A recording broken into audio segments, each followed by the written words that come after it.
И здравейте, приятели! В днешното видео отново ще говорим за морски свинчета, както вече целият ми канал е морски свинчета. И сега ще ми питате, щом ще снимаш само с морски свинчета, къде ще отиде гейминга?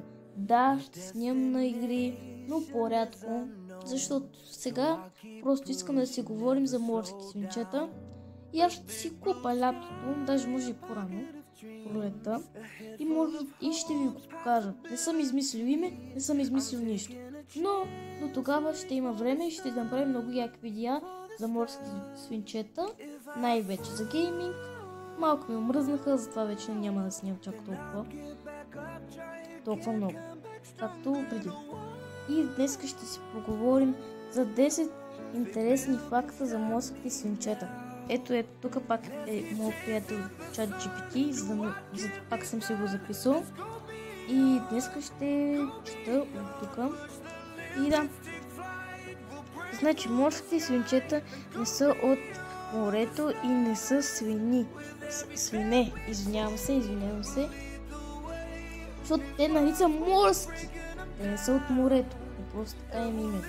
И аз не знам, аз съм съчувал, като съм бил малък. Те идват от планините на Южна Америка и са вид гризачи. 2. Тоест това беше едно, докато ви го казвах. 2. Те не могат да живеят сами без приятел, стават тъжни и могат дори да се спрат да ядат. Да, това е вярно. Но искам само да ви кажа нещо.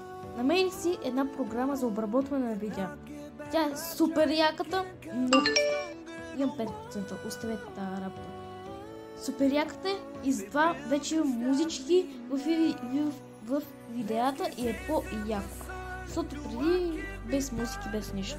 Добре. 3. Те не могат да произвеждат витамин С. Да, те не могат да го произвеждат витамин С, но могат от храната. Както ви казах в миналото видео. Те се го набавят от храната. И да, трябва да го получат от храната, иначе могат да се разболеят. Да, това е вярно. И да. 4. Говорят с различни звуци.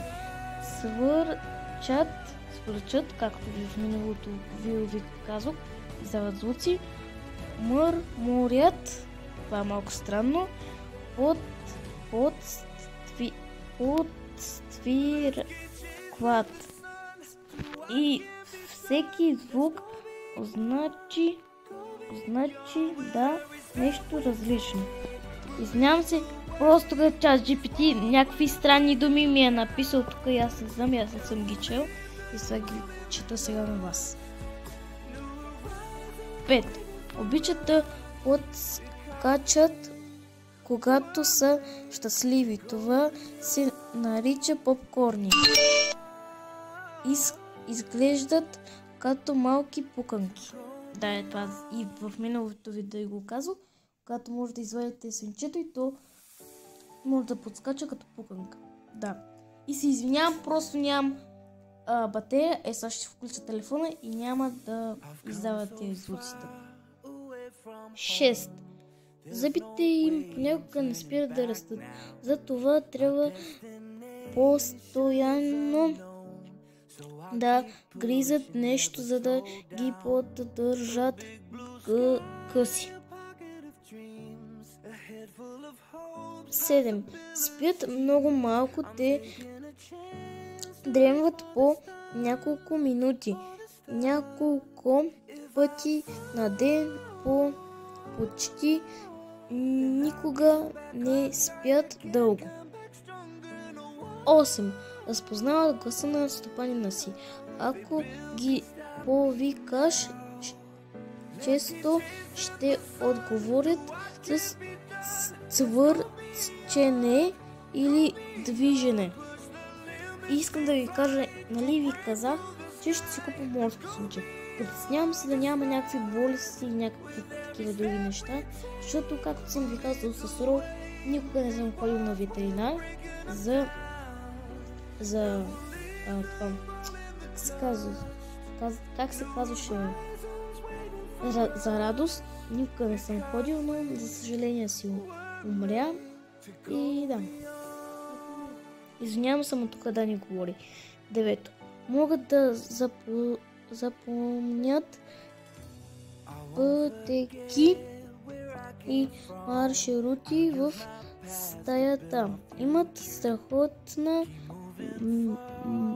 памет и се ориентират по звуци и мирисми. 10. Средната им продължителност на живота е от 4 до 8 години, но спомените с тях остават за цял живот.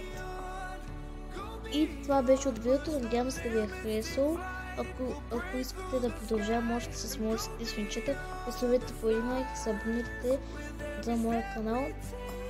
И ако искате, ще продължавам да си говоря, да си говорим за морските свинчета, но дори и да не искате, аз пак ще си говоря, ще си говорим, защото просто ми са интересни и са много сладки. Чао, приятели, и до следващия път, където сигурно ще е вчера. Тоест не вчера, утре, защото утре е събота и ще снимам видео. Чао, приятели!